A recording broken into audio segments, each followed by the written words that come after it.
সালামুন আলাইকুম তিবতুম মুবারাকাতুন তাইয়্যিবা রব্বি আউযু বিকা মিন হামাযাতিশ শায়াতিন ওয়া আউযু বিকা রব্বি আন ইয়াহদুরুন বিসমিল্লাহির রহমানির রহিম।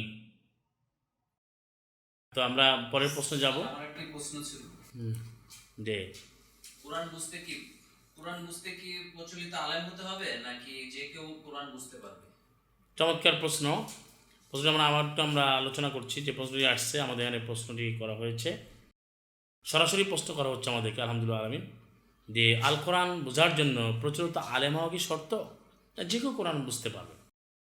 যদি আমরা যা আলোচনা করেছি ইতোমধ্যে এগুলো ভালো করে বুঝলে, বা আমাদের এই যে ইউটিউব চ্যানেল বা আপনাদের ইউটিউব চ্যানেল যে কোরআন বেডসেল যদি আপনার লেকচারগুলো শোনেন, তাহলে আপনারা বুঝতে পারবেন যে আল কোরআনই উত্তর দিয়ে দিচ্ছে। এটা আপনার আমার কথা নয়, যে আল্লাহর পালন বললেন যে আল কোরআন আমি খুলে দিয়েছি সকলের জন্য। কে আছে? প্রথম শিক্ষার জন্য, যেটা আমি বলবো উপদেশ গ্রহণের জন্য। তাহলে সালাম আল্লাহ মোহাম্মদকে আল্লাহ কোরআন শিক্ষা দিয়েছেন এবং সে কোরআন সকলের কাছে আল্লাহ পৌঁছে দিয়েছেন। হায়দা বালাকুল্লিন নাস 14 নম্বর ইব্রাহিমের 52। এটা সকলের জন্য কোরআন বিজ্ঞপ্তি, সুস্পষ্ট বর্ণনা, ওপেন ডিসকাশন, ওপেন এক্সপ্লানেশন। তাহলে এই কোরআন বোঝার জন্য আল্লাহ সকলকে আহ্বান জানিয়েছেন, আদেশ করেছেন, তোমরা কে আছো বুঝো। এবং সূরা দুখান 44-58, ফাইন্নামা ইয়াসসারনাহু বিলিসানিকা, আমি অবশ্যই তোমার ভাষায় কোরআনকে আমি সহজ করে দিয়েছি যাতে কথা শিক্ষা নিতে পারে। তাহলে আল কোরআন আল্লাহ কোথাও কঠিন বলেন না, সহজ বলেছেন।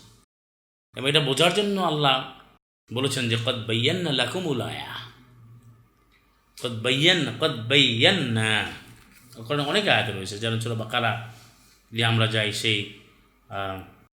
2 নম্বর সূরা 118 নম্বর আয়াতে যে কদ বায়্যান্না লাকুমুল আয়া, কদ বায়্যান্নাল আয়া বলতে লাকুম অন্য জায়গায় আছে। 118 নম্বর আয়াতের শেষে কদ বায়্যান্না আল আয়াতি লিকাওমিন ইউকিনুন, আমি অবশ্যই বিধানসমূহকে, আয়াতসমূহকে আমি ব্যাখ্যা করে দিয়েছি যাতে তোমরা যা নিশ্চিত বিষয়ে তারা বুঝবে। এটা সূরা হাদিদেও রয়েছে, 57 নম্বর সূরার 17তে রয়েছে। তাহলে আল্লাহ সুবহানাহু ওয়া তাআলা আল কোরআনুল হাকিমকে, কোরআন মাজিদকে ব্যাখ্যা করে দিয়েছেন। তো সেটা প্রত্যেকেই পড়ালেখা করবে, প্রত্যেকেই জানবে। সবাই শর্ত করে ইকরা বিসমি রাব্বিকা আল্লাযী খালাক, পড়ো তোমার রবের নামে যিনি সৃষ্টি করেছেন। তাহলে এই পড়াটাকে শুধু আলেমদেরকে পড়তে বলছে না, সবাইকে বলছে। উতলু মা উহিয়া ইলাইকা মিনাল কিতাব, তুমি যা ওহী করা হয়েছে কিতাবে তা তুমি অধ্যয়ন করো, বুঝে বুঝে পাঠ করো। 29-45 সূরা আনকাবুতের পদে শুধু আলেমদেরকে পড়তে বলছে, বরং কোরআন সকলের জন্য উন্মুক্ত। কোরআন যে পড়ে বোঝে মানে সে আলেম হবে। সূরা ফাতির 35-29, ইন্নাল্লাযীনা ইয়াতলুনা কিতাবাল্লাহি ওয়া আকামুস সালাহ। আল কোরআন যারা অনুধাবন করে, যারা পড়ে বোঝে মান্য করে, জীবনে প্রতিদিন কোরআনকে বাস্তবায়ন করে, তারা আলেম হবে। কারণ প্রচলিত যারা আলেম ওলামা দাবি করে, নানান বই পুস্তক পড়ে মানব রচিত, তারা এখন নিজেরা বিধান তৈরি করছে, শর্ত বানিয়েছে যে কোরআন পড়তে হলে আলেম হতে হবে, যে কেউ কোরআন বুঝবে না, 18টা জ্ঞান লাগবে, 28টা জ্ঞান লাগবে, 40টা জ্ঞান লাগবে। আল্লাহ বলেন না। আল্লাহ কোরআন সকলের জন্য মুক্ত করে দিয়ে যে পড়বে সেই বুঝবে। এর প্রমাণ হচ্ছে আপনি প্রতিটি লোককে আপনি প্র্যাকটিক্যালি বাস্তবে আপনি তার কোরআন হাতে দেন আর সে পড়ুক, যেমন সে বুঝবে। কারণ আল্লাহ সে বোঝার মতো যোগ্যতা জ্ঞান সকলকে দিয়েছেন। হ্যাঁ, কোনো একটা আয়াতের জ্ঞান যদি নির্দিষ্ট টাইমে কারো না থাকে, যে এটা কোথায় আসছে, অর্থ কী, কিন্তু আলুস জেকে জিজ্ঞেস করতে বলছে, যে আমি কিছু আগের প্রশ্নে বললাম। তাহলে এই আয়াতে দেখুন সূরা আনামে 6 নম্বর 97 আল্লাহ কী বলছেন, কদ ফাসসালনাল আয়াতি লিকাওমিন ইয়ালামুন, যে আমি সমস্ত আয়াতকে আমি ব্যাখ্যা করে দিয়েছি। তো এইভাবে আল্লাহ রাব্বুল আলামিন অনেক আয়াতের মধ্যে বলছেন আমি ব্যাখ্যা করে দিয়েছি, আমি বর্ণনা করে দিয়েছি। তাহলে আল কোরআন আল্লাহ অর্ডার করেছেন, আল্লাহ নির্দেশনা দিয়েছেন যে তোমরা কে আছো প্রস্তুত কোরআন বুঝতে আসো। আল্লাহ ইকরা বলেছেন, উতলু বলেছেন, মুদ্দাকির বলেছেন। 18 নম্বর সূরা কাহাফের 27 নম্বর আয়াতে কি বলছেন, উতলু মা উহিয়া ইলাইকা মিন কিতাবি রাব্বিকা, রাসূল তুমি বারবার বুঝে বুঝে পাঠ করো যা ওহী করা হয়েছে তোমার রবের কিতাব থেকে। রবের কিতাব থেকে। রবের কিতাব কি? আল কোরআন, কিতাবুল্লাহ। তাহলে আল কোরআন যারা জানবে এটা সকলের জন্য মুক্ত। আর প্রচলিত অর্থে যে আলিম বলা হয় এদেরকে আল্লাহ আলিম বলেন না, কারণ তারা নানান মানুষের বই লেখা। সূরা বাকারা ৭৯ পড়ে দেখুন যে ওয়াইলুল্লাহম বলছে ওদের জন্য ধ্বংস যারা নিজের হাত দিয়ে কিতাবগুলো রচনা করে, এদেরকে আল্লাহ আলিম। আলিম বলা হচ্ছে যে আল্লাহর কিতাবকে পাঠ করে বুঝে বুঝে, এবং এই আলেমরে আল্লাহকে ভয় করে, এবং তারা ৩৫ নম্বর সূরা ২৮-২৯ সলাত কায়েম করে। আল কোরআনকে তারা প্রচার করে, এই যে মন গণা কথা বাড়ায়া বলে না। তারা আল্লাযীন উতুল ইলমা দারাজাত, যাদেরকে জ্ঞান দেওয়া হয়েছে কোরআনের জ্ঞান অনেক মর্যাদা। কারণ আল কোরআন যে জ্ঞান বলছে, জ্ঞান বলতে আল কোরআন ছাড়া কোনো জ্ঞান আছে? আল কোরআনই একমাত্র জ্ঞানের মূল উৎস।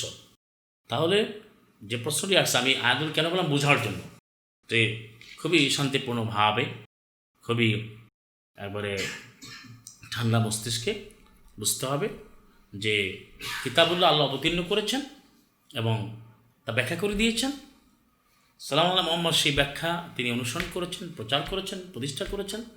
তিনি উসওয়াতুন হাসানা হয়েছেন 33-21, এবং সেটা যে কোনো লোকে বুঝতে পারবে, সকলের জন্য উন্মুক্ত। এই জন্য অনেক আয়াত, লাকাদ দরাবনা লিন-নাসি ফি হাযাল কুরআনি মিন কুল্লি মাসাল, 23 নম্বর সূরা 58, 29 নম্বর সূরা জুমারের 27। আমি সমস্ত মানুষের জন্য কোরআনে প্রত্যেকটি উদাহরণ আমি উপস্থাপন করেছি, আমি দরাবনা দৃষ্টান্ত দিয়েছি, বর্ণনা করেছি। তাহলে এই যে নাস বলছে সব মানুষের জন্য, কিন্তু আল্লাহ কি বলছে? কোরআন মানবে অল্প লোকে, ওয়ালাকিন্না আকসারান নাস লা ইউমিনুন, অধিকাংশ লোকে কোরআন বিধিমান আনবে না। 13 নম্বর সূরা আদের 1 নম্বর আয়াত। কোরআন বিধান মানবে অল্প লোকে, 7-3 কালিলাম মা তাযাক্কারুন, অল্প লোকে মানবে, কিন্তু কোরআন উন্মুক্ত সকলের জন্য। এই জন্য কোরআন বুঝতে প্রচলিত অর্থে প্রচলিত আলিম হতে হবে না, বরং কোরআন যে ভালো করে পড়বে, যেই কোরআন বুঝে পড়বে মানবে সেই আলিম হবে। কথা বোঝা গেছে? প্রচলিত আলেম হওয়া কোনো শর্ত না, বরং আল কোরআন যে ভালো করে বুঝে বুঝে পড়বে, অধ্যয়ন করবে, লেগে থাকবে, স্টাডি করবে, রিসার্চ করবে, পন্ডারিং করবে, রিফ্লেক্ট করবে, গবেষণা করবে, আপনার সে গভীর মনোযোগ সহকারে, অভিনিবেশ সহকারে, এবং তারপরে কোরআন অনুযায়ী সে প্রতিদিন আমল করবে, কোরআনের জ্ঞানের পর ইমানের ঘোষণা দেবে, কোরআনকে আমল করবে, তখন তাকে আল্লাহ আলিম বলতেন। তখন সে আল্লাহকে ভয় করবে, সে কিতাবুল্লাহ পাঠ করবে, সে সূরা কায়েম করবে, সে আল্লাহ পথে খরচ করবে, গোপনে প্রকাশ্যে, যেমন এক ব্যবসার আকাঙ্ক্ষা করবে যা কোনো ক্ষয় হবে না। তার অর্থ কোরআন পড়ে বুঝলেই সে আলেম হবে। কিন্তু প্রচলিত যে হাজারো সিলেবাস পড়ে মানুষের মতামত সম্বলিত, এটা পড়ে কোরআন বুঝতে হবে, মানুষের কোরআন বুঝবে না, সে আর কোরআন দূরে সরে যাবে। কারণ যেই মস্তিষ্কে প্রসূত মতামত সে পড়বে, ওগুলো দিয়ে সে কোরআন বোঝার চেষ্টা করবে। কোরআনকে সরাসরি ঢুকতে হবে, কোরআনে আসতে হবে যালিকাল কিতাবু লা রাইবা ফীহি, কোনো সন্দেহ নেই। অর্থ কি? কোরআনের কোনো সন্দেহ নেই, আমি যা আসছি আমারও কোনো সন্দেহ নেই, মানুষের কোনো কথা নেওয়া যাবে না। কারণ ওলাকাদ জি'নাহুম বিকিতাবিন ফাসসালনাহু আলা ইলমিন, আমি কোরআনকে নিয়ে এসেছি ব্যাখ্যা, আল্লাহ বলছে আমি জ্ঞান দিয়ে করেছি। কার জ্ঞান? আল্লাহ। সূরা আরাফ 7-52। তাহলে কোরআন স্পষ্ট, মুবিন বলা হয়েছে, ফুরকান বলা হয়েছে, তিবিয়ান বলা হয়েছে, বায়ান বলা হয়েছে, সকলের জন্য উন্মুক্ত।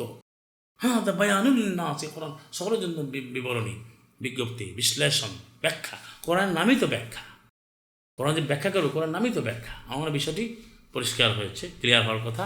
যে আয়াতগুলো পড়লে পাওয়া যাবে কোরআন সকলের জন্য উন্মুক্ত, এটা কোনো আটকেই দেওয়া যাবে না, কাউকে বাধা দেওয়া যাবে না।